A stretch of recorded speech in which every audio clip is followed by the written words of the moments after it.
Salut tout le monde, c'est Scully.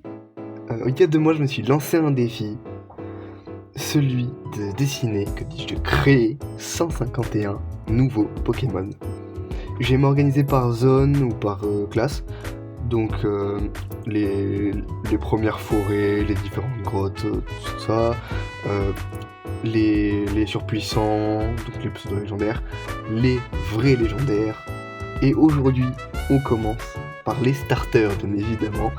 Donc, pour ceux qui sont pas très à l'aise avec Pokémon, les starters ils sont toujours des 3 mêmes types en forme de base, donc ces 3 types qui s'équilibrent entre eux. La plante qui bat l'eau, l'eau qui bat le feu, et le feu qui bat la plante. Donc souvent on leur rajoute un second type sur la forme finale pour un côté plus fancy, donc je vous écrirai ça à chaque fois même si je pense pas forcément à le dire.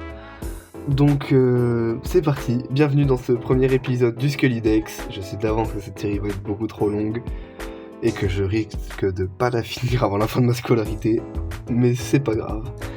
Donc on attaque tout de suite avec le type O, mais avant de vous montrer le résultat final de chaque forme, je vais d'abord vous montrer tous les croquis, ça ira plus vite et après vraiment je ferai par forme et par type. Donc voilà, bienvenue sur mon espace de travail. Voilà, je suis désolé, mes croquis, là j'ai confondu mon croquis avec mon crayonné propre. Donc vous voyez des traits de stylet numérique, mais c'est pas grave, on voit quand même pas mal le dessin original. Donc finalement ce Pokémon n'aura pas du tout ce nom, je vous préviens. Donc ici on a donc les croquis de mon starter de type O, et il est pas non plus du tout type O vol, il est type O spectre, mais c'est pas grave. Donc voilà, donc c'est un dragon, j'ai rien de plus à dire, je sais pas pourquoi j'enregistre une voix en vrai, mais c'est pas grave. Ici vous avez le starter de type feu. Je pense qu'ils sont pas dans cette sorte dans la vidéo, mais c'est pas grave. Donc starter de type feu, classique, vraiment classique shit, très bien, très efficace. On apprécie. C'est rien à dire.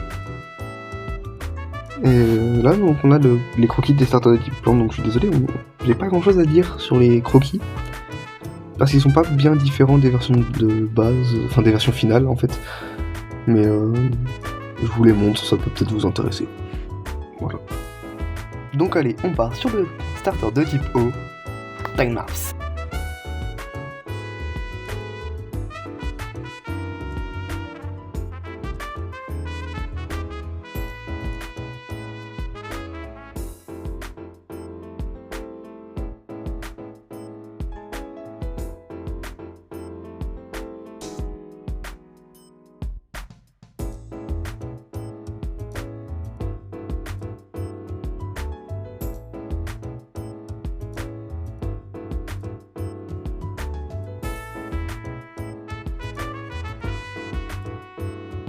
Ok, donc là on a Draco, qui est la base de mon starter de type O pour ma région que je suis en train d'inventer avec vous. C'est lui qui serait le sud de Kalos, qu'on ne voit absolument pas dans le jeu, ce qui me déçoit énormément. Et ici donc on a un petit dragon basé sur les folklores asiatiques. Donc vu qu'il est type O, je lui ai mis une petite crête d'eau comme ça, avec un motif d'eau que j'ai mis beaucoup trop de temps à faire, pas sur celui-là, sur la suite. Mais voilà, donc c'est des Pokémon assez discrets qui traînent autour des plages où on retrouve de nombreuses carcasses de navires. On raconte que dans le temps, c'est les dragons c'est des Pokémon qui se formaient après la mort qui naissait, après la mort d'un marin échoué. C'est un Pokémon plutôt paisible, plutôt gentil, il a pas trop peur des humains. Et il est très facile à dresser.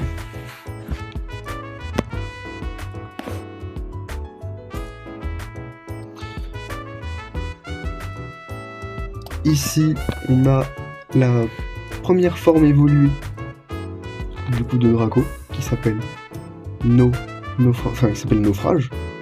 Donc Naufrage avec Rage, vu que c'est un Pokémon incontrôlable.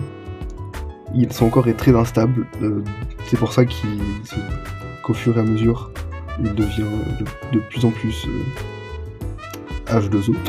Il devient de plus en plus de l'eau. Et cet état d'incontrôle sur lui-même lui permet de se camoufler plus facilement dans les mers de manière à protéger les autres. C'est un Pokémon, s'il évolue de façon naturelle, ça va être impossible de le dresser, ça va être un Pokémon qui ne n'oubliera jamais si vous le capturez à ce moment-là.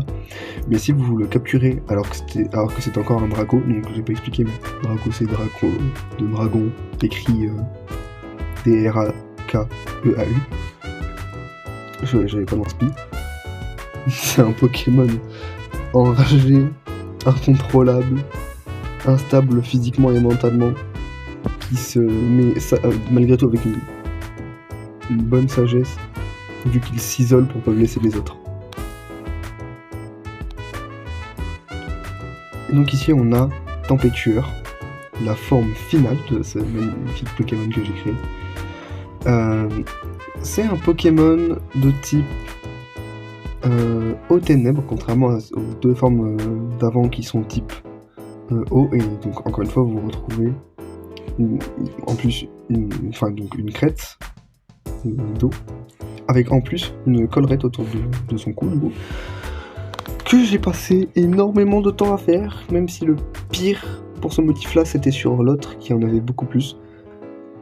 Donc c'est un Pokémon absolument gigantesque, mais quand même beaucoup moins grand que Rayquaza. C'est un Pokémon sage, plutôt calme tant qu'on n'embête pas, mais il reste assez impétueux et dangereux, c'est-à-dire que si tu l'embêtes un peu trop, si tu t'approches un peu trop de lui, il va t'attaquer direct, vraiment tout de suite. Voilà, donc j'espère que vous avez aimé ce premier starter. On part tout de suite pour la suite. Ouais. Le starter de type plante. Timelapse.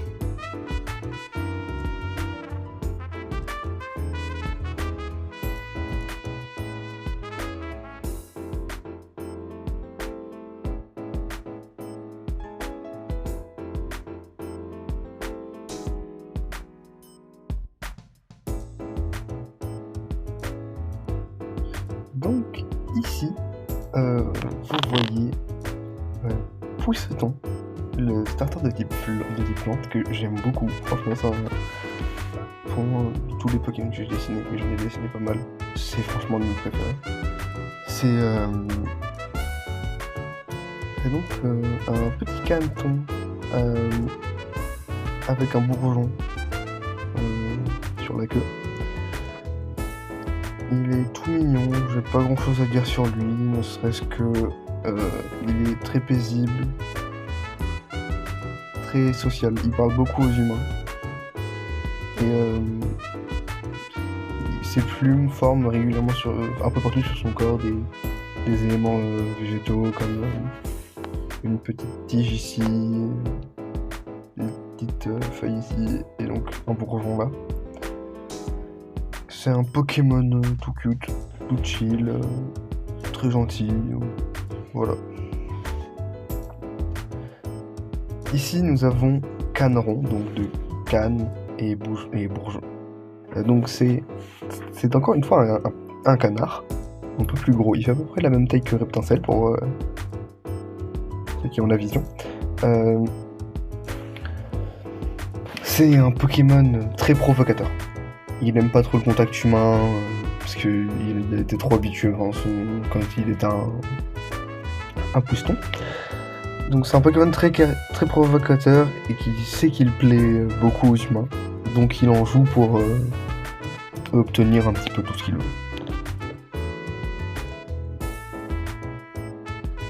Et ici nous avons Panflore. Donc les jeux de mots c'est pan, fleurs et enflure. C'est le Pokémon le plus hautain qu'on ait connu. On fait pas pire que lui. C'est donc un Pokémon pas dangereux. C'est pas le mot que j'utiliserais. Même s'il sait très bien manipuler, il a très bien appris à manipuler les humains en faisant bouger ses plumes qui ressemblent à une fleur, en diffusant l'attaque d'eau parfum. C'est un Pokémon qui se débrouille très bien pour amadouer les humains. Et pour ça, la plupart des humains ne l'aiment pas trop, bien que les personnes les plus riches sont très très friands de ce Pokémon et de son air gracieux. Allez, tenez bon, c'est bientôt fini. 3e starter de type feu, Time-Lapse.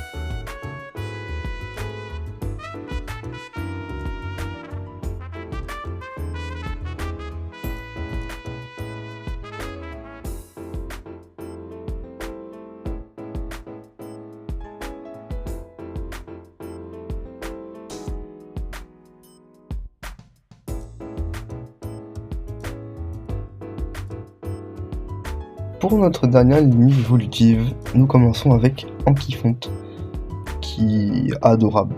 Même si c'est pas le meilleur, c'est pas celui que j'ai le mieux réussi, je le trouve vraiment adorable, il est trop mignon. Donc son nom il vient de Ankylosaurus, le dinosaure, donc il est très inspiré de fonte, la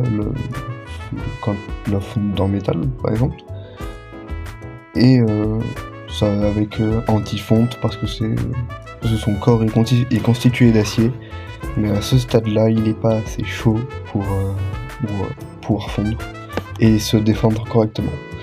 Actuellement, son seul moyen de défense, c'est le petit boulet. Petit boulet qu'il a ici. Voilà. Donc, c'est un Pokémon très mignon. J'aurais peut-être dû passer plus de temps sur sa conception, mais je l'aime beaucoup.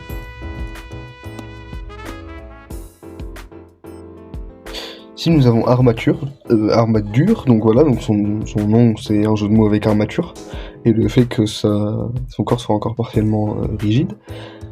Donc c'est un Pokémon qui vit isolé, hein, comme la plupart de cette lignée, comme tous dans cette lignée, à part la dernière évolution, parce que c'est des Pokémon qui sont très dangereux pour l'espèce humaine, mine de rien, donc les petits restent à l'écart, et ça en fait des Pokémon assez faciles à dresser parce qu'ils sont très curieux. Donc ici, Armature a son corps qui commence à fondre, qui commence à peine à fondre,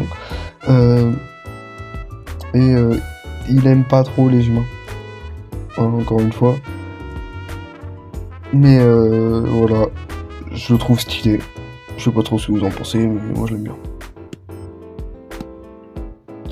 Et pour conclure cette lignée évolutive et cet épisode, nous avons Vulcanosaure. Donc Ankylosaure encore, Volcan parce que son corps est constitué de l'avant-fusion. Donc tout ce qui est orange sur son corps, ici, là, c'est son corps, c'est les parties qui ont fondu sur son corps. C'est un Pokémon qui est très proche des humains parce qu'il est très pratique dans l'industrie ferroviaire, tout ça.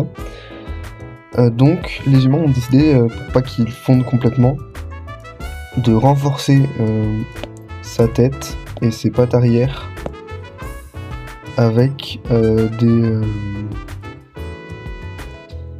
des substituts en métal, ainsi que renforcer toutes les petites plaques tectoniques sur son corps qui s'effritent en permanence, le conduisant à sa destruction pure et simple. Et c'est aussi pour ça qu'il s'est beaucoup rapproché des humains. Voilà, c'est tout pour aujourd'hui, j'espère que ça vous a plu. Si vous avez aimé la vidéo, vous pouvez la liker, vous abonner à ma chaîne, à mon compte TikTok et Insta qui seront en description. Vous pouvez commenter, me partager vos impressions et me dire si vous avez hâte du prochain épisode. C'était Scully, c'est tout pour moi. Salut!